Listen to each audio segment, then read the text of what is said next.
গরমকালে তিতো খাওয়া কিন্তু স্বাস্থ্যের পক্ষে খুবই ভালো। তবে অনেকেই আছেন যারা তিতোটা একটু এড়িয়ে যেতে পছন্দ করেন। আজ আমি আপনাদের সাথে শেয়ার করব উচ্ছের এমন একটা রেসিপি যেটা খেতে কিন্তু খুবই সুস্বাদু হয়। তো চলুন রেসিপিটা দেখে নেওয়া যাক। নমস্কার বন্ধুরা, প্রণুর নিরামিষ রান্নাঘরে সবাইকে আবারও একবার আমন্ত্রণ জানাই। রেসিপিটা বানানোর জন্য উনুনে কড়া চাপিয়ে দিয়েছি, তাতে দিয়ে দিলাম 2 টেবিল স্পুন মতো সাদা তেল। আমি রেসিপিটা সাদা তেল দিয়ে বানাচ্ছি, আপনারা চাইলে কিন্তু সরিষার তেলেও বানাতে পারেন। এবার আমি এর মধ্যে ফোড়নের জন্য দিয়ে দিলাম কালো জিরে। এবার আমি কেটে রাখা উচ্ছেগুলোকে দিয়ে দিলাম। উচ্ছেটা আমি এরকম লম্বা লম্বা শেপ করে কেটে নিয়েছি, এতে দেখতে ভালো লাগে। আপনারা চাইলে আপনাদের পছন্দ মতো শেপ করেই কিন্তু কাটতে পারবেন। এবার আমি উচ্ছের মধ্যে দিয়ে দিলাম পরিমাণ মতো লবণ আর হলুদ। লবণ আর হলুদটাকে উচ্ছের সাথে আমি খুব ভালোভাবে মিশিয়ে নেব।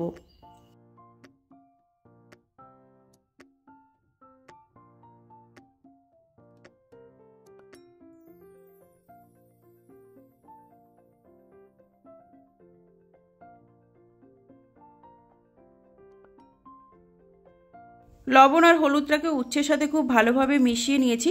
এবার আমি 5-7 মিনিটের জন্য ঢাকা চাপা দিয়ে দেবো। ফিরে এলাম 5-7 মিনিট পর। এবার আমি ঢাকনা খুলে উচ্ছেটাকে একটু নাড়িয়ে দেবো। দেখুন উচ্ছেটা কিন্তু এখনও পুরোপুরি ভাজা হয়নি, প্রায় 20% ভাজা হয়েছে, একটা লালচে রং ধরেছে। এবার আমি এর মধ্যে দিয়ে দেবো কেটে রাখা আলুগুলো।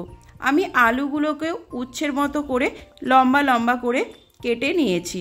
উচ্ছে আর আলুকে খুব ভালোভাবে মিশিয়ে আবারও আমি ঢাকা চাপা দিয়ে দেবো 5-7 মিনিটের জন্য।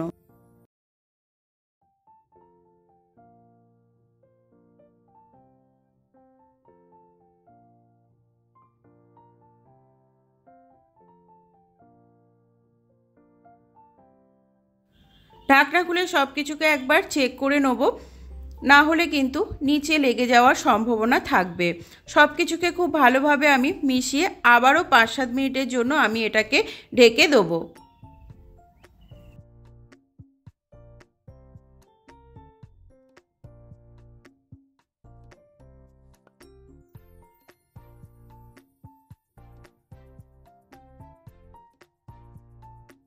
আবারও ফিরে এলাম 5-7 মিনিট পর। আমি একটু আলুগুলো চেক করে নেব সেদ্ধ হয়েছে কিনা। দেখুন আলুগুলো কিন্তু একদম সেদ্ধ হয়ে গেছে। যখন আলু আর উচ্ছে সব কিছু সেদ্ধ হয়ে যাবে তখন আমি এর মধ্যে দিয়ে দেবো আগে থেকে আমি 2 টিস্পুন সর্ষে আর একটা কাঁচা লঙ্কা একসাথে বেটে রেখেছিলাম, সেটা দিয়ে দিলাম। মশলার বাটিটা ধুয়ে অল্প একটু জলও দিয়ে দিলাম। সব কিছুকে আবারও খুব ভালোভাবে মিশিয়ে দেবো। যেহেতু আলু উচ্ছে আমার সেদ্ধ হয়ে গেছে আর আমি ঢাকা চাপা দেবো না, আমি এই রসটা একদম গা মাখা হওয়া পর্যন্ত এটাকে রান্না করে নেব, খুব ভালোভাবে নাড়িয়ে চাড়িয়ে। শেষ পর্যায়ে সর্ষে দেবেন, না হলে কিন্তু উচ্ছে তো এমনিই তেতো, না হলে কিন্তু আরও তেতো হয়ে যাওয়ার সম্ভাবনা থাকবে। তবে এই জায়গায় আমি সাদা সর্ষের ব্যবহার করেছি। মিনিট 5-7 একটু নাড়াচাড়া করার পরেই দেখুন আমার কিন্তু রসটা একদম গামাখা হয়ে গেছে।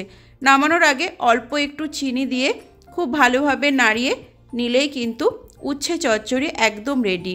গরম গরম ভাতের সাথে এটা কিন্তু খেতে ভীষণ ভালো লাগে। বাড়িতে একবার হলেও বানিয়ে দেখতে পারেন। একটু ঢাকা চাপা দিয়ে দেবো, যেহেতু একদম শেষ সময় চিনিটা দিয়েছি, চিনিটা গলে যাওয়া পর্যন্ত 2-3 মিনিট একটু ঢাকা চাপা দিয়ে দেবো। এটা যখন এইরকম চড়চড় করে একটা আওয়াজ হতে শুরু করবে তখনই বুঝবেন যে এটা একদম রেডি। তৈরি হয়ে গেল আজকের রেসিপি উচ্ছে চচ্চড়ি। এটা আমি নামিয়ে পরিবেশন করব। দেখুন একদম কোনো রস থাকবে না, পুরো গা মাখা হয়ে যাবে, তখনই বুঝবেন রেসিপিটা কিন্তু একদম রেডি। কিন্তু সমস্ত কিছু সেদ্ধ হবে, উচ্ছে আলু সমস্ত কিছু সেদ্ধ হবে। আজকের রেসিপি আপনাদের কেমন লাগলো সেটা কিন্তু কমেন্ট করে জানাতে ভুলবেন না।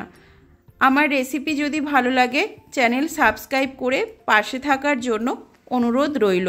যারা নিরামিষভোজী, নিরামিষ খান, তারা অবশ্যই আমার চ্যানেল সাবস্ক্রাইব করে নোটিফিকেশানটা অন করে রাখবেন, কারণ আমি প্রচুর নিরামিষ ভিডিও আপলোড করে থাকি। আজকের মতো এই পর্যন্তই, দেখা হবে নতুন রেসিপির সাথে।